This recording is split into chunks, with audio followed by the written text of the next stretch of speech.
Hello student. Chemistry ये 5 chapter को पढ़ रहे थे और आज का जो टॉपिक है वो इमल्सन या पायस पढ़ा भी हमने ऑलरेडी सॉल्यूशन ऑफ भौतिक अवस्था के आधार पे पढ़ा था। पायस क्या होती है कि जिसके अंदर प्रावस्था भी द्रव होती है और माध्यम भी द्रव होता है कि जब दो अमिश्रणीय या अपमिश्रणीय द्रवों को आपस में मिलाया जाता है तो उनसे जो परिक्षेपण बनता है वो पायस होती है। अब पायस जो होती है वो दो तरह की होती है, यानी कि तो होती है ऑयल वाटर इमल्सन और दूसरी होती है वाटर ऑयल इमल्सन।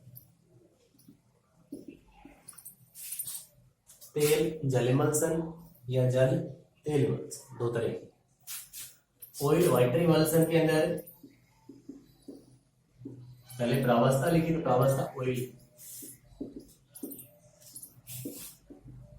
और माध्यम जल। कि जब प्रावस्था तेल और माध्यम जल हो तो उस समय इमल्सन कौन सी होगी? ऑयल वाटर इमल्सन होगी। इसका एग्जांपल क्या ले सकते हैं? जैसे दूध के अंदर, कि दूध के अंदर जो फैट की मात्रा होती है, घी होता है या फैट होती है, जो होती है वो एक तरह से ऑयल है। अब उसकी मात्रा तो कम रहती है लेकिन उसके अंदर जल की मात्रा ज्यादा रहती है। कि जैसे जो लोग डेयरी पे दूध ले जाते हैं वो कहते होंगे कि इसकी 100 फैट आई है, जो भी कुछ फैट आई है 80-90 फैट है, तो यानी कि वो 100 या 80-90 नहीं होती है। जिसकी बताते हैं 100 फैट, वो 100 नहीं है, वो 10.0 मोल है। 10.0 मोल आता है। तो यानी कि उसके अंदर जो फैट है, विलय पदार्थ है, वो कितना है? 10 मोल आता है। कि 10 मोल 1 लीटर के अंदर घुले हुए हैं। तो बाकी 90 कौन है उसके अंदर? जल की मोल। तो इस तरह से कि जो ऑयल वाटर इमल्सन है उसके अंदर ऑयल की मात्रा कम और वाटर ज्यादा होता है, माध्यम का काम करता है और ये प्रावस्था का काम करता है। अब दूसरी वाटर ऑयल इमल्सन। अब वाटर ऑयल इमल्सन के अंदर प्रावस्था जल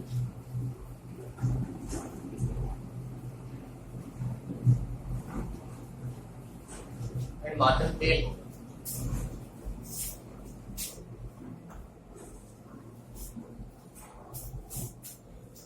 जैसे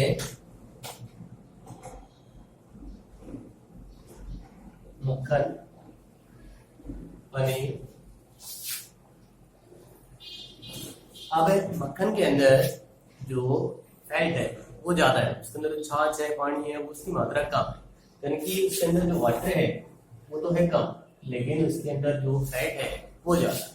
यानी कि वो किस प्रकार की इमल्सन है? Water oil emulsion.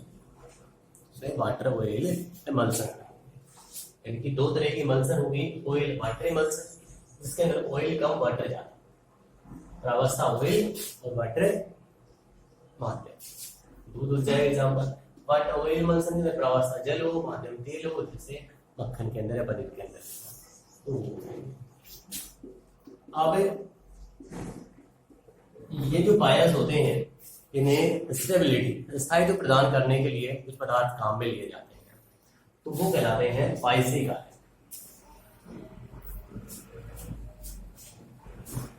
कि वे पदार्थ जो पायस को स्थायित्व प्रदान करते हैं वो पायसी कारक कहलाते हैं। अब दोनों के अलग अलग होते हैं। वाटर ऑयल के अंदर अलग पायसी कारक काम में लेते हैं और ऑयल वाटर के अंदर अलग पायसी कारक काम में लिए जाते हैं, जो कि इमल्सन।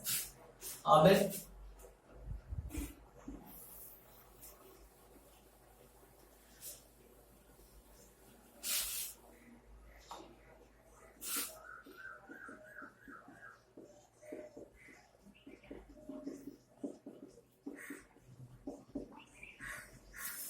हमारे चारों ओर कोलोइड, हमारे चारों ओर कोलोइड के अंदर देखिए हमें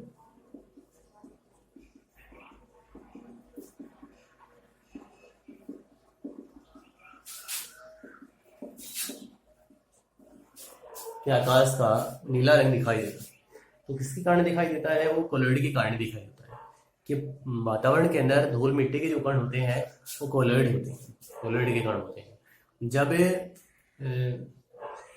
प्रकाश इन कोलॉइडी कणों से टकराता है, वायुमंडल में प्रकाश जब आता है तो उस प्रकाश का एक कोलॉइडी कण परावर्तन करते हैं, ना सॉरी प्रकीर्णन करते हैं, और वो प्रकीर्णन जिसकी तरंगदैर्घ्य सबसे कम होगी उसका प्रकीर्णन सबसे अधिक होगा। तो जो नीले रंग का प्रकीर्णन है सबसे अधिक करते हैं, क्योंकि सबसे कम तो होती है वॉयलेट की, लेकिन आंखों के लिए जो सुथराई होता है वो ब्लू कलर होता है, यानी कि ब्लू कलर ही वो दिखाई देता है। तो इस कोलॉइडी कणों के द्वारा जब प्रकीर्णन होता है, इसी कारण जो आकाश का रंग है वो नीला दिखाई देता है। इसी कारण गहरे जल का रंग भी नीला ही दिखाई देता है। तो ठीक है,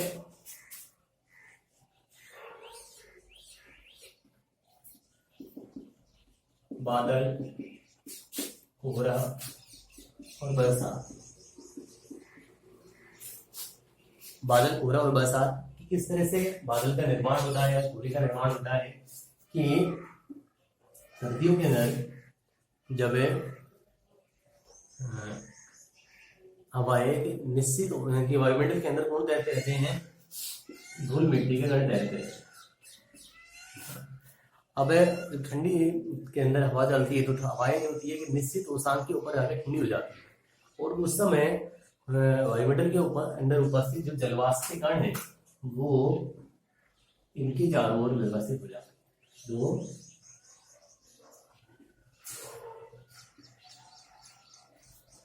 धूल मिट्टी के कणों के चारों ओर व्यवस्थित हो जाते हैं जलवाष्प के कण। कब?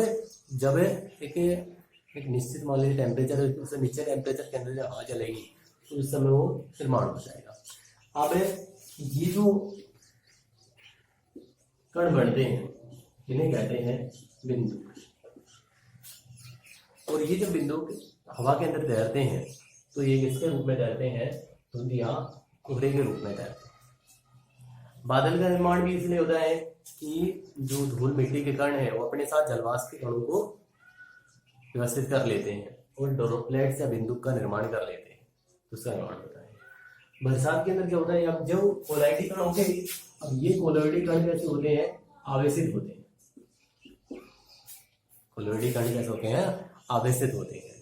तो जब किसी विपरीत आवेशित बादल के संपर्क में आते हैं तो उस समय बरसात होती है। मान लीजिए ये कोई बादल है जिसके सभी ड्रॉपलेट्स जैसे हैं पॉजिटिव चार्ज वाले, दूसरा एक और बादल है उसके भी जो ड्रॉपलेट्स हैं वो नेगेटिव चार्ज वाले।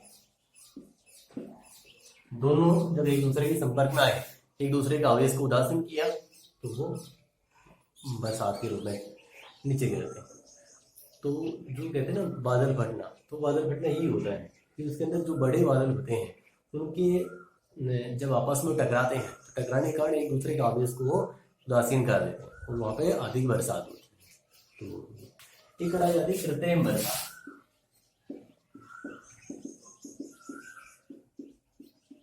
तो कृत्रिम बरसात कैसे कराई जाती है कि बादल जो होते हैं वो कैसे होंगे? या तो पॉजिटिव चार्ज वाले होंगे इनके कण, कोलॉइडी कण, या नेगेटिव चार्ज वाले। तो इनके ऊपर वायुयानों से विपरीत आवेश कणों का छिड़काव किया जाता है जिससे वो इसके आवेश को कैंसिल कर दे और बरसात के रूप में वो नीचे गिर जाए। तो कृत्रिम बरसात, ठीक है। रुधिर का जमना, रुधिर का जमना कि जो ब्लड होता है वो एक नेगेटिव चार्ज वाला कोलॉइड, एल्बिनोलॉइड होता है, एक नेगेटिव चार्ज वाला कोलॉइड। जब फिटकरी लगाई जाती है तो ब्लड का जो बहना है वो रुक जाता है या वहां धक्का बन जाता है। क्यों? कि फिटकरी के अंदर कौन होते हैं? एल्यूमिनियम आयन, Al+3 आयन, और ये एल्यूमिनियम आयन जिसको नेगेटिव चार्ज को कैंसिल करेंगे, उदासीन करेंगे, और उसके बाद में जो ब्लड है उसका धक्का बढ़ जाता है, वो रुक जाता है बहना। या FeCl3 को भी काम में लेते हैं, तो FeCl3 के अंदर Fe+3 आयन काम करता है। तो विपरीत आवेश के कारण वहां थक्का पड़ गया या स्कंदन हो गया। ठीक है। मृदा, मृदा के अंदर भी जो कण होते हैं वो कोलोइड होते हैं। अब उसके अंदर जो मृदा होती है वो एक द्रव विरोधी होती है, इसलिए जो मृदा के अंदर हुमस पाए जाते हैं, हुमस, तो उसके रक्षण का काम करते हैं। के अंदर जो मृदा के अंदर हुमस होते हैं वो उसके रक्षण का काम करते हैं। ठीक है।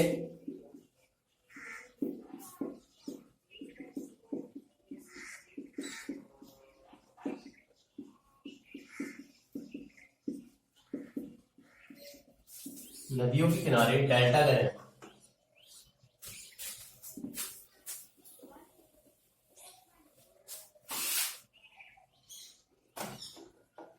नदियों जैसे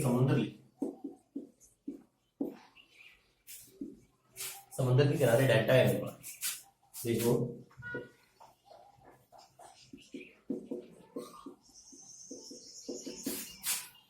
समुद्र के अंदर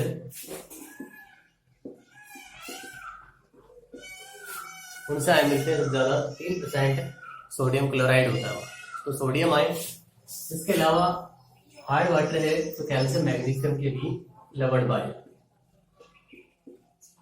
कैल्शियम मैग्नीशियम के बाइकार्बोनेट, क्लोराइड, सल्फेट वो भी पाए जाते हैं। अब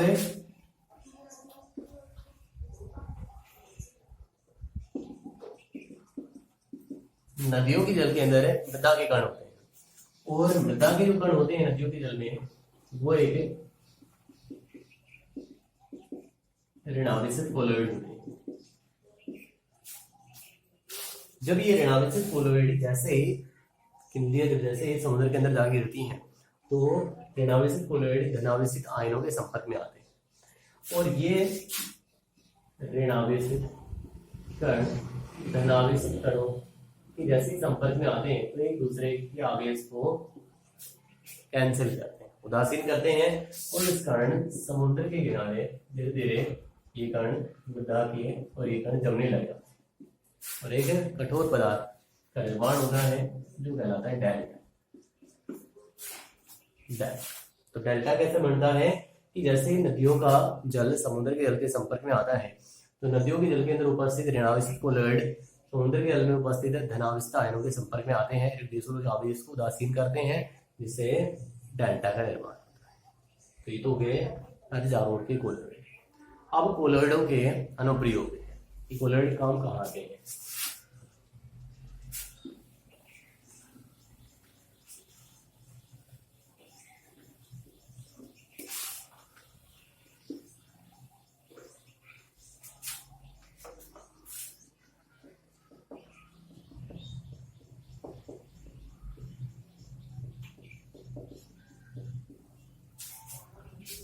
कोलोइड के अनुप्रयोग।